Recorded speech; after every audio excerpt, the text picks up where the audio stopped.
जहाँ के इलाकाई उलमा अच्छी सोच रखते हैं, अच्छा जिगर रखते हैं, अच्छी धड़कन रखते हैं, वहाँ के अवाम की ऐसी ही हालत होती है कि लोग कसीर से कसीर तादाद में पहुंचते हैं, ये सोच कर के चलो वहां पे बोलने वाला कौन है उससे कोई मतलब नहीं है, मगर जिसकी बातें होंगी वो मेरे मुस्तफा हो। दुनिया में अगर कोई मेरे मुस्तफा की तरह है तो बताएं। आमना के लाल की तरह दुनिया का कोई इंसान नहीं है। मुस्तफा जान रहमत सल्लल्लाहु तआला अलैहि वसल्लम का कैरेक्टर सुनने के लिए आप बैठे, मुस्तफा जान रहमत सल्लल्लाहु तआला अलैहि वसल्लम की बातें। इस दरमियान में अगर फोन भी आ जाए तो फोन भी रिसीव मत कीजिएगा। आपको 2500 कॉल्स आ जाए, रिसीव करने की हिम्मत मत कीजिए। जब आप बाहर जाएं, लोग आपसे कहें कि मैंने 25 बार कॉल किया, तुमने रिसीव क्यों नहीं किया, उस वक्त उसे मोहब्बत से जवाब दीजिएगा, मैं उस वक्त हुजूर की बातें सुन रहा था, मैं उस वक्त मुस्तफा जान रहमत सल्लल्लाहु तआला अलैहि वसल्लम की बातें सुन रहा था। दुनिया की तमाम बातों में अगर कोई सबसे अच्छी बात है तो मेरे मुस्तफा की बात है, मेरे हुजूर की बात है। क्योंकि दुनिया के तमाम लोग बोलते हैं तो उसकी बोली का कोई ठिकाना नहीं होता, मगर मेरे मुस्तफा जो बोलते हैं ज़बान मुस्तफा की होती है मगर मर्जी खुदा की हुआ करती है। वो मेरे मुस्तफा है। आप उस पैगंबर के कलमा पढ़ने वाले, उस मुस्तफा के नाम लेने वाले, आप ए भाई साहब हेलो सुन रहे हैं? कितने लोग सुनने तरह हाथ उठाकर कहें या रसूल अल्लाह, और एक बार कहें या हबीब अल्लाह। मेरी तकरीर के दरमियान में अगर कोई उठ करके जाता है तो ऐसा लगता है कि मेरी छाती पर पांव रख करके जा रहा है। दौरान तकरीर बिल्कुल भी उठने की हिम्मत न करें, कोशिश न करें। मैं अगर अपने खानदान की बात करूं, अपनी बात करूं तो मुझे इस स्टेज से उतार दीजिए, मगर मैं अगर हुजूर की बातें कर रहा हूं तो मेरी बातें गौर से सुनिए। बोलने वाला चाहे कोई भी हो, जबान उसकी हो सकती है मगर बातें मुस्तफा जान रहमत की हो सकती हैं। मुस्तफा जान रहमत की बातें हैं तो मोहब्बत से सुनी जाए। नबी ये कौनैन सल्लल्लाहु तआला अलैहि वसल्लम की बातें पूरी दुनिया में आज मुसलमानों को मिटाने के हवाले से साजिश रची जा रही है, मुसलमानों को बर्बाद करने के हवाले से मंसूबे बनाए जा रहे हैं। मैं उन तमाम लोगों से कहना चाहता हूं, मुझे मारने और मिटाने की बात मत करना। हम वो कौम है जो मार कर भी जीतना जानते हैं और मर कर भी जीतना जानते हैं। जोर से बोले, जोर से बोलिए। हमसे मारने और मरने की बात मत करना, हमसे जीतने और हारने की बात करना। हम मार भी गए दिए तो भी जीतना जानते हैं, मर भी गए तो भी जीतना जानते हैं। हमने बद्र के मैदान में देखा है 313 के मुकाबले में कहां 10,000 का लश्कर मुस्तफा जान रहमत सल्लल्लाहु अलैहि वसल्लम ने कौन सा जान पिलाया था। वो 313 मैदान में उतरे थे, अल्लाह रब्बुल इज्जत ने उन 9,000 फरिश्तों को मुसलमानों की हिमायत के लिए भेजा था, मुसलमानों की मदद के लिए भेजा था। और जब करबला का मैदान आया 40,000 का लश्कर, तो 40,000 का लश्कर तो हुन लेकर के आया था, और 40,000 का लश्कर वो शिबरलाई लेकर के आया था। 80,000 का लश्कर कोई मायने रखता है, मगर इमाम हुसैन के मुकाबले में वो सारे के सारे सीना अकड़ कर चलने लगे। लोगों ने कहा हुसैन के पास इतनी ताकत थी। अभी शम्स तबरेज ने क्या कहा, वो हजरत अली रज़ियल्लाहु ताला अन्हु जिस दरवाजे खैबर को उखाड़ कर आप 1 घंटे तक 1.5 घंटे तक एक हाथ में लेकर के जंग करते रहे, उस दरवाजे खैबर के हवाले के रावी का बयान है कि 70 सहाबा मिलकर जिस दरवाजे को हिला नहीं पाए थे, वो दरवाजा अकेले हजरत अली लेकर के मैदान में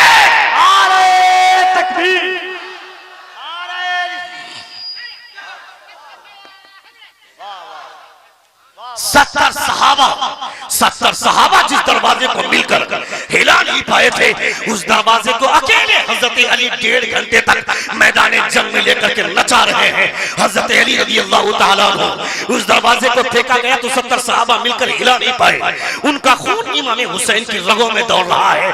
उनका ब्लड ग्रुप वही है जो ब्लड ग्रुप इमाम हुसैन का ब्लड ग्रुप है। इमाम हुसैन अगर चाह लेते तो 40,000 या 80,000 के लश्कर को मारना कौन सी मुश्किल काम बात थी। आसानी से मार सकते थे इमाम हुसैन, आसानी से उसे धूल चटा सकते थे, मगर मारा क्यों नहीं? इमाम हुसैन ने जंग की तरतीब बदल दिया। अगर यजीद एक चालाक आदमी का नाम है तो हुसैन एक मुदब्बिर शख्स का नाम है। यजीद अगर एक चालाक आदमी का नाम है, हुसैन मुदब्बिर के शख्स का नाम है। हुसैन ने जंग का नक्शा पलट दिया। अगर इमाम हुसैन मार देते तो कयामत तक लोग ये बोलते, चूंकि यजीद के लश्कर में हाफिज भी है, कारी भी है, आलिम भी है, फाजिल भी है, मुफ्ती भी है, लोग बोलते ये कैसा नबी का नवासा है जो एक हाफिज को मार रहा है, ये कैसा नबी का नवासा है जो एक कारी को मार रहा है, ये कैसा नबी का नवासा है जो एक आलिम को मार रहा है। हुसैन ने जंग का नक्शा पलट दिया। लोग अब ये नहीं बोलते, अब ये बोलते हैं ये कैसा हाफिज है जो नबी के नवासे को मार रहा है, ये कैसा कारी है जो नबी के नवासे को मार रहा है। मोहतरमा सरोजनी नायडू बोलती है, आई congratulate Muslims that from them Hussein, a great human being was born who is revered and honored totally by all community। वो बोलती है दूसरों को मारकर जंग जीतना तो आसान है, मगर खुद की गर्दन देकर जंग जीतने का हुनर कहीं और नहीं। ये करबला नहीं इमाम हुसैन से मिला करता है। वाह वाह वाह वाह, क्या बात है अल्लाह, वाह वाह वाह वाह वाह, बहुत अच्छा भाई, वाह वाह वाह वाह वाह वाह वाह वाह वाह। मगर खुद की गर्दन देकर, आवाज थोड़ी सी और साफ करने, बहुत अच्छा साउंड आपने कर दिया है। अल्लाह रब्बुल इज्जत आप तमामों के जज्बात को सलामत रखे। हम साहब वो कौम है जो हम जंग जीतना जानते हैं, चाहे मुस्कुरा कर जीते, चाहे अपने आंख से आंसू के कतरे गिराकर, चाहे गर्दन लेकर जीते, चाहे गर्दन दे करके जीते, हमें जीतना आता है। अल्लाह रब्बुल इज्जत का बेपनाह करम है। नबी कौनैन सल्लल्लाहु तआला अलैहि वसल्लम का लाख लाख शुक्र एहसान है कि आप यहाँ बैठकर हुजूर खलील मिल्लत के फैजान से अपने आप को माला माल कर रहे हैं। पूरा मजमा अपने दोनों हाथों को फिजा में लहरा कर कहें या रसूल अल्लाह, और एक बार कहें या हबीब अल्लाह। या अय्युहल्लज़ीना आमनु तक़ुल्लाह व कूनू मअस सादिक़ीन। O you who believe, fear Allah and stand with the truthful. ए ईमान वालों, अल्लाह से डरो और सच्चों के साथ हो जाओ। जब खुदा का खौफ, जब खुदा की खशियत सीने में आकर के पनपती है तो फिर इंसान के एहसासात बदल जाते हैं, इंसान की सोच बदल जाती है, इंसान के ज़हन दिमाग, इंसान की सोच और फिक्र बदल जाती है। जब खुदा का खौफ दिलो दिमाग में बैठ जाता है। हम अपने घर से बाइक लेकर के निकले, 5 किलोमीटर चले थे, सामने वो ट्रेवल करता हुआ वो पुलिस की गाड़ी हमको दिख गई। जैसे ही देखा हमने ट्रैफिक पुलिस को, लौट कर घर आ गए। हमने शूज तलाश करना शुरू कर दिया। बीवी से कहा हेलमेट कहाँ है, अपना डीएल भी ले लिया, अपना इंश्योरेंस पेपर भी ले लिया, वो आरसी बुक भी ले लिया। बीवी कहने लगी इतने परेशान क्यों है, इतने परेशान क्यों है, वापस लौटने का मतलब क्या है? कहा देखते नहीं हो सामने पुलिस की गाड़ी है, अभी पूछेगी जूता कहाँ है, क्या जवाब दूंगा? अगर चेक कर लिया हेलमेट कहाँ है तो क्या जवाब दूंगा? डीएल के बारे में सवाल कर दिया, इंश्योरेंस पेपर के बारे में सवाल कर दिया, आरसी बुक के ताल्लुक से सवाल कर दिया, तो क्या जवाब दूंगा? यानी पुलिस के डर से डीएल भी हो गया, आरसी बुक भी हो गया, और हमारे पास शूज भी आ गए, हमारे सर में हेलमेट भी आ गया, अपने वज़ाक़तों को दुरुस्त कर लिया। मैं कहता हूं जो ये कहता है कि मेरे सीने में खुदा का खौफ है, उसके बावजूद बिस्तर पे सोया है, इसका मतलब है कि खुदा के खौफ से वो दूर है। जो बोलता है कि खुदा का खौफ है सीने में, उसके बावजूद रात भर अगर मोबाइल में गंदी फिल्में देखता है, फेसबुक और फिर फेसबुक चलाता है और फ्री फायर और पबजी जैसे गेम खेलता है, इसका मतलब है कि वो खुदा से डरता नहीं है। खुदा का डर किसे बोलते हैं? देख खलील मिल्लत को दुनिया से चले गए, मगर आज भी दीवाने उनका नाम लिया करते हैं। जिसके सीने में खुदा का खौफ बैठ जाता है, वो इंसान दुनिया में भी अमर रहता है, आखिरत में भी अमर हुआ करता है।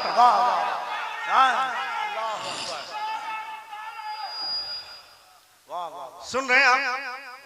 सुन रहे हैं? कितने लोग सुन रहे? जरा हाथ उठाकर कहें या रसूल अल्लाह। और एक बार कहें या हबीब अल्लाह, यानी अल्लाह रब्बुल इज्जत का खौफ जिसके सीने में बैठेगा, जो इंसान अल्लाह रब्बुल इज्जत से डरेगा, उसकी सोच बदल जाएगी, उसके एहसासात बदल जाएंगे। आवारा गर्दों की तरह गलियों में घूमना ये तो बाकी लोगों का काम है, मगर जिसके सीने में खुदा का खौफ होता है, जिसके सीने में खुदा की खशियत होती है, वो आजान सुनने के बाद अपने बिस्तर पे नहीं पड़ा रहेगा, वो आजान सुनने के बाद मस्जिद आएगा। आजान के जवाब देने के ताल्लुक से उलमा फरमाते हैं कि आजान का जवाब देना मुस्तहब है, मगर मैं कहता हूं आजान के जवाब देने की दो सूरतें हैं। आजान का जवाब देना वाजिब भी है और आजान का जवाब देना मुस्तहब भी है। आजान का जवाब अमली तौर पर देना वाजिब है और आजान का जवाब कौली तौर पर देना मुस्तहब है। आजान के अल्फाज को अपनी जबान से दोहराना यह मुस्तहब है, मगर आजान सुनने के बाद अपने तमाम काम को छोड़कर मस्जिद में पहुंचकर खुदा के लिए सजदे में चले जाना, ये जवाब देना वाजिब है। जोर से बोलिए, जोर से बोलिए, जोर से बोलिए, ये जवाब देना वाजिब है। नमाज फर्ज अदा करेंगे, आपने आजान का जवाब भी दिया और आपके जिम्मे जो फर्ज था वो फर्ज भी आपने अदा कर लिया। नबी ये कौनैन सल्लल्लाहु अलैहि वसल्लम का कलमा पढ़ने वालों, तुम्हें इस बात का एहसास होना चाहिए, मेरे बाप ने कौन सा तीर मारा था जो मुझको मुस्तफा का दामन मिल गया, मुस्तफा की गुलामी मिल गई, मुस्तफा का कलमा मैसर हो गया, मुस्तफा की शरीयत मिल गई।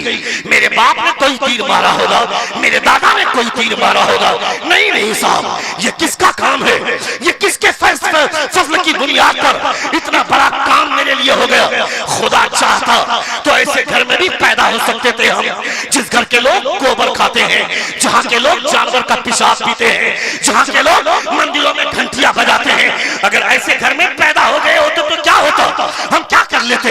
मगर खुदा का एहसान कि खुदा ने मुझको उस घर में पैदा किया जिस घर में मुस्तफा का नाम लिया जाता है तो अंगूठे को चुनकर आंखों से लगाया जाता है। उस घर में हमको पैदाइश हुई, जहाँ पे जब 12वीं शरीफ का महीना आता है, मेरे घर के दरवाजे पर भी झंडा लगाया जाता है, मेरे घर की छत पे भी झंडा लगाया जाता है। ये किसका एहसान है। अभी आपने कफील अंबर साहब से सुना कि 70 नबियों ने दुआ की थी, ऐ परवरदिगारा मुझे मुस्तफा की उम्मत में शामिल फरमा दे। हजरत मूसा अलैहिस्सलातु व तस्लीम कोई दूर पर जाते हैं, फरमाते हैं परवरदिगारा मैंने तौरात में एक उम्मत का तज़किरा पढ़ा है, वो उम्मत मुझे बड़ी अच्छी लगती है, उस उम्मत को मेरे हवाले कर दे। तो मेरा परवरदिगार कहता है ऐ मूसा उस उम्मत को तेरे हवाले कैसे कर दूं, मैंने उसे किसी और के लिए नहीं अपने हबीब के लिए रखा है। नारे तकबीर, नारे रिसालत, जिंदाबाद, वाह वाह वाह वाह वाह। मूसा उसे मैंने अपने हबीब के लिए रखा है, ये है तुम्हारी शान, ये है तुम्हारी हकीकत। खुदा फरमाता है कुंतुम खैरा उम्मतिन उखरिजत लिन्नास तअमुरून बिल मारूफ व तनहौना अनिल मुनकर, यू आर द बेस्ट उम्मा।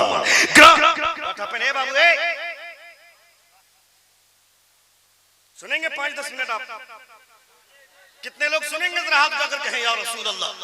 और एक बार कहें या हबीब अल्लाह। उलमा की तवज्जो की जरूरत सिर्फ और सिर्फ इसलिए कि सबकत लिसानी की वजह से, तलाकत लिसानी के बाइस अगर कोई खता सरजद हो जाए तो आपस में सरगोशियां करने से बेहतर है चुपके से आकर मेरे कान में कह दे मैं अलग ऐलान तौबा करने के लिए राजी हूँ। मैं उस मौलवी को मौलवी ही नहीं जानता हूँ जो गलती करने के बाद हठधर्मी पर माइल होता है। मेरी नजर में उसकी कोई हैसियत नहीं है।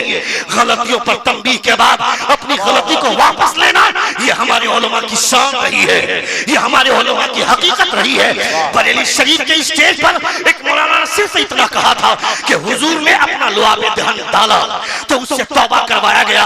नहीं, हुजूर ने लुआबे दहन डाला नहीं। अदब हमारी पहचान है, अदब हमारी शनाख्त है। हुजूर के ताल्लुक से जुमला इस्तेमाल हो रहा है तो ये मत कहो, ये कहो कि हुजूर ने लुआबे दहन से नवाजा। जोर से जोर से जोर से जोर से हुजूर ने लुआबे दहन से नवाजा। अदब हमारी शनाख्त है, अदब हमारी पहचान है। हमारे लिए हमारे पुरखों की तारीख इसीलिए पेश की जाती है दुनिया के सामने, ताकि देखें हमारी हैसियत क्या है। हजरत अली रज़ी अल्लाह ताला अन्हु अपने घर से चले नमाज पढ़ने के लिए निकले। कुछ ही दूर चले थे, मुस्तफा जाने रहमत रुकू में जा चुके थे। मसला क्या है? मसला यह है कि अगर इमाम साहब रुकू में चले गए, मुक्तदी गया नियत बांधकर अगर रुकू में शामिल होया, इमाम साहब के उठने से पहले अगर वो रुकू में जाकर एक मर्तबा सुभान रब्बियल अज़ीम कह दिया तो उसको वो बरकत मिल गई, वरना बरकत छूट गई। मुस्तफा रुकू में जा चुके थे, हजरत अली तेज कदमों से चलने लगे। अचानक एक बूढ़ा आदमी लाठी लेकर के आगे निकला, हल्के हल्के कदमों से चलने लगा। हजरत अली ने देखा उस बूढ़े आदमी को, अपने कदमों की चाल धीमी कर दी, अपने कदमों की चाल को सुस्त कर दिया।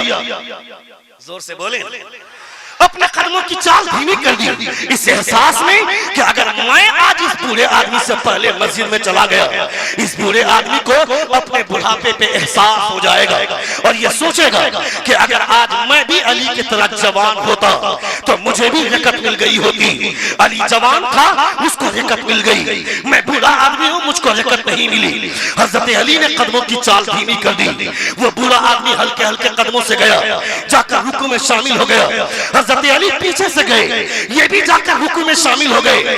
तब तक मुस्तफा रुकू में है। मुस्तफा जाने रहमत ने नमाज मुकम्मल की। नमाज मुकम्मल होने के बाद मुस्तफा पीछे पलटते हैं, अली को बुलाते हैं, फरमाते अली करीब आओ। अली करीब गए, कहा करीब आओ। अली करीब गए, मुस्तफा फरमाते हैं अली रिकत मिल गई थी ना। जोर से अली रिकत मिल गई थी ना। हजरत अली फरमाते हैं या रसूल अल्लाह, अब तक ऐसा नहीं हुआ था कि रुकू में इतनी ताखीर हो। ए मुस्तफा, रुकू में इतना लेट कैसे हो गया, इतनी ताखीर कैसे हो गई? कहा है अली, तुमने आज बूढ़े आदमी के एहतराम में अपने कदमों की चाल धीमी कर दी, खुदा ने बुलबुल सिदरा को मेरी बारगाह में भेज दिया। कहा ए मुस्तफा, अली ने आज बूढ़े आदमी का एहतराम किया है, इसलिए तब तक रुकू से उठा नहीं जाए जब तक अली रिकत में शामिल न हो जाए। नारे तकबीर, नारे रिसालत, उर्से हुजूर खलीले मिल्लत, फैज़ाने हुजूर खलीले मिल्लत, जलसे दस्तारे हिफ्ज़, मदरसा इस्लामिया रज़ाउल उलूम, हज़रत अल्लामा मुफ्ती शहाबुद्दीन सक़ाफ़ी, शायर अहले सुन्नत जनाब शहजाद संबलपुरी।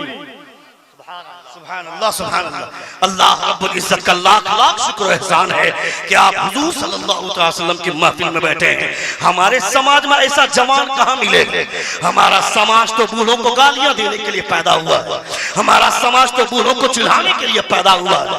दादा घर में है तो जवान पोता को देखना उससे कैसे गंदे और घिनौने मजाक करता है। वो अगर जरा सा चिढ़ने वाला, जब आदमी बुढ़ापे में कदम रखता है तो उसके दिमाग में ऐसे ही चिड़चिड़ाहटपन आ जाता है, चिड़चिड़ाहट वाला मिजाज हो जाता है। ऐसे वक्त में जवान आदमी उसका एहतराम क्या करेगा? उसको उल्टी सीधी बात बोल करके चिढ़ाता है। मैं कहता है जालिम, आज ये बूढ़ा हो गया है, तू जवान है, अपनी जवानी पर इतरा रहा है।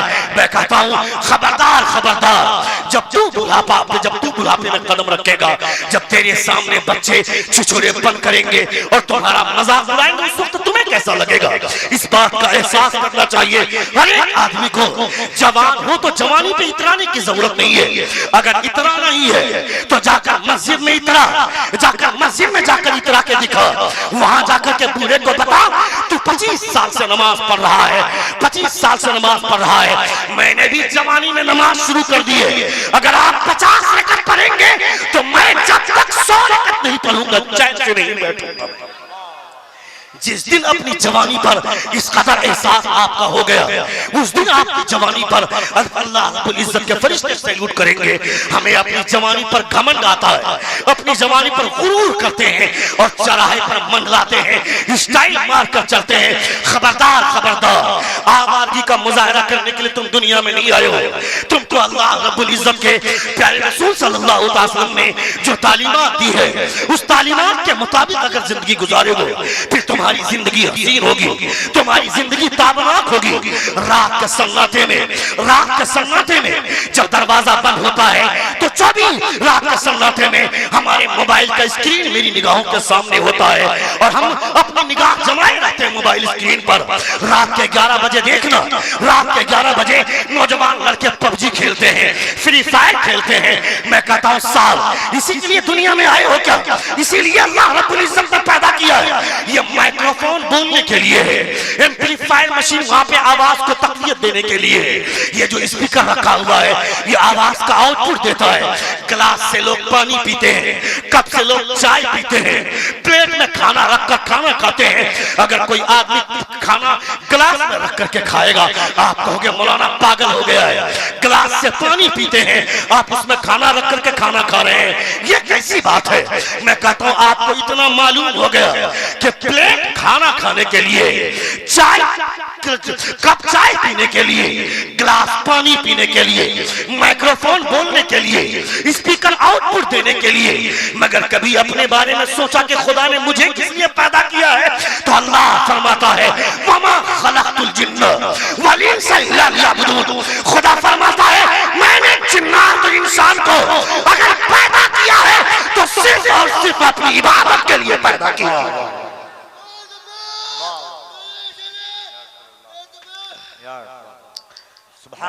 तुम्हें पैदा किया तो सिर्फ अपनी इबादत के लिए, आवारा गर्दी के लिए तुमको खुदा ने पैदा नहीं किया है।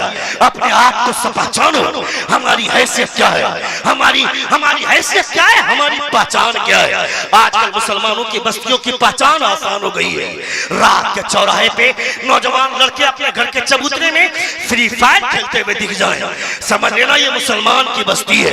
कैरम बोर्ड खेलते हुए दिख जाए, समझ लेना मुसलमान की बस्ती है। डॉक्टर अकबाल ने जो ऑक्सफोर्ड यूनिवर्सिटी में पढ़ते वक्त एक वाकया उसने लिखा था। उसने कहा था एक नौजवान लड़का, तमाम बच्चे खेल रहे हैं, एक नौजवान लड़का कोने में बैठ करके किताब का मुताला कर रहा है। वो ईसाई था, जाकर के पूछा उससे कि सारे बच्चे खेल रहे हैं, तुमको खेलने से किसने रोका? वो कहता है मैं अगर खेलने लग जाऊं तो मेरी कौम की हिफाजत कौन करेगा, मेरी कौम को कौन बचाएगा? यहाँ तो पूरी कौम खेल में मुलविस है, यहाँ तो पूरी कौम खेल में मुलविस है। मस्जिद से निकलकर भी पूछता है इंडिया का स्कोर कितना हुआ, मस्जिद से निकलकर जुमे की नमाज पढ़कर निकल रहे हैं, पूछते हैं विराट कोहली ने कितना स्कोर किया, धोनी ने कितना स्कोर किया। मैं कहता हूँ बेहुदा आदमी, कौन है वो धोनी, कौन है वो ज़हीर खान, कौन है वो मोहम्मद कैफ? ये तुम्हारा नाम तक नहीं जानते हैं, मगर मदीने में एक इंसान लेटा हुआ है, तुम उन्हें याद करो न करो 24 घंटे मुस्तफा तुम्हारे बारे में सोचते हैं।